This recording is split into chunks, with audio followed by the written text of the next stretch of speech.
Bien, alors l'exemple associé au taux d'évolution, là, comme promis. Alors j'ai pris un petit peu d'avance.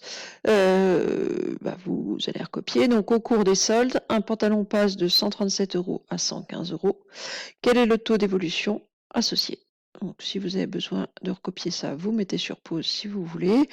Vous pouvez en profiter pour réfléchir un petit peu. Donc, sur cet exemple, on le la formule, pardon, qui donne le taux d'évolution est la suivante, vous l'avez juste au-dessus. Le taux d'évolution se calcule par la formule valeur d'arrivée moins valeur de départ sur valeur de départ. Bon, c'est cette formule-là qu'il va falloir appliquer ici. On a un prix qui évolue et on veut savoir de combien il évolue. Non, ça marche toujours pas mon rectangle. Donc il faut dans notre exercice identifier qui est la valeur d'arrivée, qui est la valeur de départ. Donc ici, on me dit le pantalon est passé de 137 à 115 €. Donc la valeur de départ, au départ, mon pantalon valait 137 €.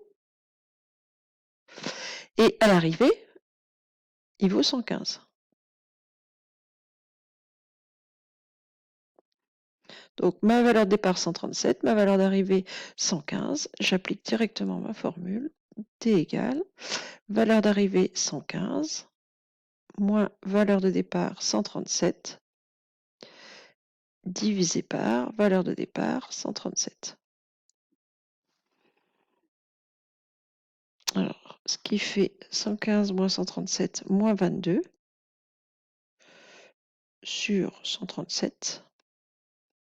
Alors, ça tombe pas juste. Ça fait moins 0,1606. C'est-à-dire moins 16,06%. Donc ici, le prix a été réduit d'environ 16,06 %. Donc le prix a été réduit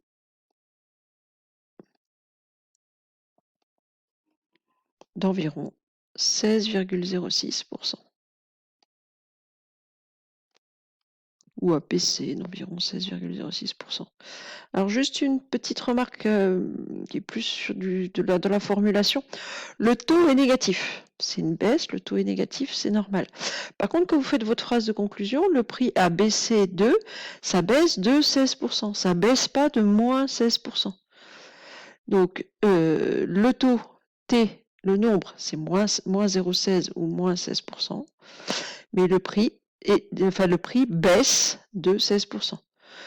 Si vous écoutez un peu, on n'entend pas les prix ont baissé de moins 20%. D'ailleurs, ça voudrait dire qu'ils ont augmenté de 20%. Donc on dit ça a baissé de 20%. Quelquefois, sur les étiquettes, par contre, les grandes affiches fluo, la bariolée qu'on voit au moment des soldes, on voit en gros écrit moins 20%, moins 30%. C'est-à-dire qu'on voit que le taux. Mais quand on vous le présente sous la forme d'une phrase, on dit bien ça a baissé de, et le pourcentage, on le remet en positif. Voilà pour cet exemple.